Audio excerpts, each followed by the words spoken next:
Hello students, आज आपका science का एग्ज़ाम हुआ है। आई होप कि सभी का एग्ज़ाम बहुत अच्छा गया होगा। तो आज हम जो आपके एमसीक्यूज आए हैं इस पेपर में उसको डिस्कस करेंगे। हमारे पास सेट है 31/5/1। तो स्टार्ट करते हैं इसे। फर्स्ट क्वेश्चन इसमें शो कर रखा है, केमिस्ट्री का क्वेश्चन है। Select a pair of olfactory indicators from the following. Olfactory indicators क्या होते हैं, सभी को पता है, जो स्मेल डिफरेंट स्मेल देते हैं एसिड और बेस के साथ। तो हमारे पास इसका आंसर फर्स्ट आ गया, क्योंकि clove oil and vanilla essence दोनों ही डिफरेंट स्मेल देते हैं एसिड और बेस के साथ। सेकंड क्वेश्चन पे चलते हैं। सेकंड क्वेश्चन है हमारे पास, the balanced chemical equation showing reaction between quick lime and water. तो क्विक लाइम CaO होता है, वाटर का रिएक्शन हमारे पास ये रहा। तो ये बैलेंस करोगे जब आप, तो आपके पास सेकंड क्वेश्चन का आंसर सी आ जाएगा। नेक्स्ट क्वेश्चन की बात करें, अब बारी आती है थर्ड क्वेश्चन की। ये भी केमिस्ट्री का है। ये है study the following chemical reaction और रिड्यूसिंग एजेंट इसमें आपको बताना है। तो यहाँ पर सोडियम एलिमेंट्री फॉर्म में है तो इसका ऑक्सीडेशन नंबर है 0, और यहाँ पर सोडियम +1 फॉर्म में है। इधर हाइड्रोजन +1 है, ऑक्सीजन -2 है, इधर ये -2 है, ये +1 है। तो सोडियम 0 से +1 में जा रहा है, इसका मतलब लॉस ऑफ इलेक्ट्रॉन हो रहा है, और लॉस ऑफ इलेक्ट्रॉन का मतलब क्या होता है, ऑक्सीडेशन। तो जिसकी ऑक्सीडेशन होती है वो रिड्यूसिंग एजेंट कहलाता है। तो आगे सॉल्व करने की हमें जरूरत नहीं है, हमारे पास आंसर क्या आ गया, सोडियम। नेक्स्ट क्वेश्चन भी केमिस्ट्री का है। इसमें क्या है, ये एनसीईआरटी में गिवन क्वेश्चन है कि fresh milk has a pH of 6, to delay its curdling a chemical substance is added to it। और डायरेक्टली हमें पता चल जाता है, क्योंकि इसमें तो वर्डिंग ही है कि बेकिंग सोडा जो है वो ऐड किया जाता है। तो आपका फोर्थ ऑप्शन जो है, डी ऑप्शन, फोर्थ क्वेश्चन का आंसर आ गया। नेक्स्ट क्वेश्चन है हमारे पास, which of the following statement is true for an amphoteric oxide. तो सबसे पहले एम्फोटेरिक ऑक्साइड्स क्या होते हैं, एम्फोटेरिक ऑक्साइड्स होते हैं जो एसिड और बेस के साथ रिएक्ट करते हैं, जैसे कि एल्यूमिनियम ऑक्साइड। तो जब एल्यूमिनियम ऑक्साइड एसिड या बेस के साथ रिएक्ट करेगा तो प्रोडक्ट क्या बनाता है, हमने एसिड के साथ रिएक्शन लिखा, ये प्रोडक्ट बनाएगा एल्यूमिनियम क्लोराइड एंड वाटर। इसका मतलब एम्फोटेरिक ऑक्साइड्स होते हैं जो एसिड और बेस के साथ रिएक्ट कर जाएं और प्रोडक्ट क्या बनाए, सॉल्ट एंड वाटर। तो हम ऑप्शन इसमें जब ढूंढेंगे तो हमारे पास ऑप्शन आएगा C, it reacts with both acid and base to form salt and water. इससे पहले वाला ऑप्शन आप देखो, उसमें भी गिवन है कि एसिड और बेस के साथ रिएक्ट करेगा, लेकिन प्रोडक्ट यहाँ पे गलत दे दिया कि हाइड्रोजन गैस बनेगी। नेक्स्ट क्वेश्चन पे चलते हैं। नेक्स्ट क्वेश्चन है हमारे पास, hydronium ion is formed by the reaction of which. तो हाइड्रोनियम आयन यानी H3O पॉजिटिव आयन यानी H positive ion in aqueous solution. तो H पॉजिटिव आयन इनमें से कौन लिबरेट करेगा, तो वो लिबरेट करेगा जी हाइड्रोजन क्लोराइड गैस का रिएक्शन जब आप वाटर के साथ करोगे तो वो आयोनाइज हो जाएगा और आपके पास हाइड्रोनियम आयन जो है वो प्रोड्यूस हो जाएगा। सेवंथ क्वेश्चन में हमारे पास कोवलेंट बॉन्ड बना हुआ है और इलेक्ट्रॉन डॉट स्ट्रक्चर दिखा रखा है। पहले ही ऑप्शन में क्लियर हो जाता है कि ऑक्सीजन के पास आउटर मोस्ट शेल में 6 इलेक्ट्रॉन हैं, उसे अपना ऑक्टेट कंप्लीट करने के लिए 2 इलेक्ट्रॉन्स की जरूरत है। दूसरे ऑक्सीजन की भी सेम रिक्वायरमेंट है, तो अपने 2 इलेक्ट्रॉन्स को वो शेयर करेंगे, तो हमारे पास क्या आ जाएगा, डबल बॉन्ड आ जाएगा।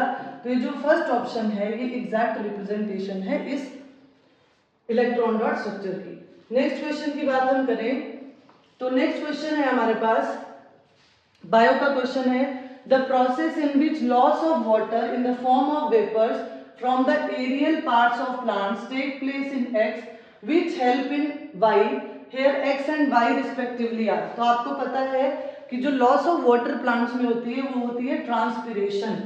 ट्रांसपिरेशन होती है जो लीव्स के थ्रू होती है, और ट्रांसपिरेशन करता क्या है, टेम्परेचर रेगुलेशन करता है। तो 8th क्वेश्चन का आंसर हमारे पास आएगा सेकंड। नेक्स्ट क्वेश्चन भी बायो का है और इसमें क्या है, ये भी डायरेक्ट लाइन है हमारे बुक में कि as compared to terrestrial organism the rate of breathing in aquatic organism is। तो ये क्या आएगा, faster because the amount of dissolved oxygen in water is fairly low। क्योंकि dissolved oxygen की अमाउंट क्या है, वाटर में कम है, इसलिए रेट ऑफ रेस्पिरेशन क्या होगा, फास्टर होगा। तो 9th क्वेश्चन का आंसर क्या आ जाएगा, सेकंड। नेक्स्ट क्वेश्चन है, consider the following statement, the trait that expresses itself in F1 generation. तो यहीं से पता चल गया हमें कि डोमिनेंट ट्रेट की बात कर रहा है, and the trait that keeps on passing from one generation to another, उसको हम कहते हैं इनहेरिटेड ट्रेट। तो डेफिनेशन ही है तो इसका आंसर हमारे पास क्या आ गया, सी ऑप्शन, यानी 10th क्वेश्चन का आंसर आ गया था सी। नेक्स्ट क्वेश्चन है, ये भी बायो का ही है, the part in which gustatory receptors are present in our body. तो गस्टेटरी रिसेप्टर्स जो हैं वो हमारे टेस्ट बर्ड्स पे प्रेजेंट होते हैं। तो टेस्ट बर्ड्स कहाँ पर होती है, टंग यानी जीभ में। तो आंसर क्या आ गया 11th का सी। 12th क्वेश्चन है बैक्टीरियल, ये भी आपने सेक्सुअली ट्रांसमिटेड डिजीज में आपने पढ़ा हुआ एसटीडी में, the bacterial and the viral infections that may caused due to unsafe sex respectively are. तो ये क्या आ गया, लास्ट ऑप्शन आ गया हमारे पास सिफिलिस, जो कि बैक्टीरियल डिजीज है, और वायरल डिजीज क्या आ गया, वॉट। नेक्स्ट क्वेश्चन पे चलते हैं। नेक्स्ट क्वेश्चन है हमारे पास फिजिक्स का, केमिस्ट्री और बायो के क्वेश्चन एमसीक्यू यहाँ खत्म हुए। तो ये क्वेश्चन क्या है, ये तो डायरेक्ट रिलेशन देखते ही हमें क्लियर हो रहा है कि हमारे पास जो क्वेश्चन का आंसर है वो बी आ जाएगा। लेकिन क्वेश्चन क्या है कि हमें क्यू आई और टी के बीच में रिलेशन बताना है और क्यू वी और डब्ल्यू के बीच में रिलेशन बताना है। बुक में डायरेक्ट रिलेशन गिवन है, तो बी ऑप्शन अगर हम ध्यान से देखें तो Q is equal to I T and W is equal to V into Q, ये हमारे पास इसका एग्जैक्ट आंसर है। 14th क्वेश्चन में क्या है कि constant current flows in a horizontal wire the plane of the paper from the east to west as shown in the figure. The direction, figure given है इसमें, the direction of the magnetic field will be north, वो कह रहे हैं north की तरफ से direction of magnetic field, north to the south at a point. तो वो पूछ रहा है कि ये जो डायरेक्शन ऑफ मैग्नेटिक फील्ड है वो किधर होगा, अबव और बिलो। तो इसमें हम राइट हैंड रूल लगाएंगे तो हमारे पास आंसर क्या आ जाएगा, बहुत आसानी से ऑप्शन बी, 14th का आंसर आएगा बी। नेक्स्ट क्वेश्चन है कि electric kettle consume 1 kilowatt of electric power when operated at 220 watt, the minimum rating of the fuse wire. तो minimum rating of the fuse wire जो है आपको पता है कि 4.5 एम्पेयर से अबव होनी चाहिए। तो हमारे पास आंसर क्या आएगा इसमें 5 एम्पेयर, जो मिनिमम रेटिंग है वो 4.5 एम्पेयर से अबव होनी चाहिए, और ऑप्शन के हिसाब से हमारे पास आंसर क्या आ गया डी। तो 15th का हो गया डी। 16th क्वेश्चन पे चले तो यहाँ पर ये बात ध्यान देनी है, गलत नहीं करना है, यहाँ इनकरेक्ट पूछा है। तो for a current in a long straight solenoid, north and south poles are created at the two ends among the following statement, the incorrect statement is। तो आपको पता है जो सोलेनॉइड होता है वो बार मैग्नेट की तरह ही एक्ट करता है।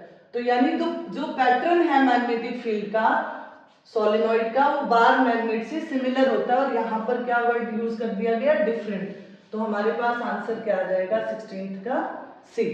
अब ये एमसीक्यू खत्म हुए, हमारे पास आते हैं एजर्शन रीजन के क्वेश्चन। तो एजर्शन रीजन पे चलते हैं। एजर्शन रीजन में पहला ही क्वेश्चन केमिस्ट्री का है। इसमें क्या कहता है कि in the following reaction, zinc oxide और कार्बन का रिएक्शन दिया, हमें पता है जिंक ऑक्साइड की क्या हो रही है, रिडक्शन हो रही है। तो कार्बन कैसा एक्ट कर रहा है, यहाँ पे कार्बन की ऑक्सीडेशन हो रही है। तो यहाँ पे अब ये तो ठीक है, जिंक ऑक्साइड अंडरगो रिडक्शन, सही है ये बात। रीजन पे चलते हैं। Carbon is a reducing agent that reduces zinc oxide to zinc. तो कार्बन की ऑक्सीडेशन हो रही है, तो ये क्या करेगा, ये रिड्यूसिंग एजेंट की तरह काम करेगा।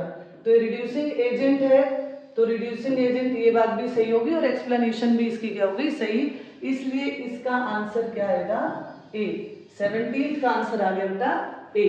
18th पे चलते हैं। ये बायो का क्वेश्चन है और क्या कहता है, human population shows a great deal of variation in trait. ठीक है जी। All variations in a species have equal chances of surviving, नहीं ये गलत है। सभी variation, all variation in a species equal chances of survival नहीं होता। तो हमारे पास एक ठीक है, आर गलत है, तो हमारे पास ऑप्शन क्या बनता है इसका सी। 19th क्वेश्चन क्या है, the walls of atria are thicker than those of the ventricle. नहीं, एट्रियम की वॉल्स जो है वो थिकर नहीं होती, बल्कि वेंट्रिकल की वॉल्स थिकर होती हैं। तो इसका मतलब ए यानी एजर्शन ही गलत हो गया, तो हमें आगे पढ़ने की जरूरत ही नहीं, हमारे पास एक ही ऑप्शन है। अगर एजर्शन गलत है तो उसके लिए ऑप्शन क्या बनता है डी। तो इसका आंसर हो गया डी। नेक्स्ट क्वेश्चन देखें तो नेक्स्ट क्वेश्चन है कि to magnetic field lines around a current carrying straight wire do not intersect each other. ये तो हमारा एनसीईआरटी का ही क्वेश्चन है, तो ये ठीक है. The magnitude of the magnetic field produced at a given point increases as the current through the wire increases. तो ये बात भी सही है, लेकिन एक्सप्लेनेशन सही नहीं है. यहाँ ये रीजन नहीं बताया गया कि वो आपस में इंटरसेक्ट क्यों नहीं करती. आपने इसका रीजन पढ़ा हुआ है, ठीक है. तो इसका आंसर हमारे पास आ जाएगा बी. तो ये 20 क्वेश्चंस थे जो आपके एमसीक्यू और असर्शन रीजन के क्वेश्चंस थे जो मैंने यहाँ पर सॉल्व किए. अगर कोई स्टूडेंट किसी और स्टेट का है और वो अपने एमसीक्यूज का सोल्यूशन चाहता है तो आप ये नंबर नोट कर लो. इस नंबर पे अपना पेपर व्हाट्सएप कर देना बेटा. उसका सोल्यूशन मैं जल्द से जल्द आपको देने की कोशिश करूंगी. Thank you. Have a nice day.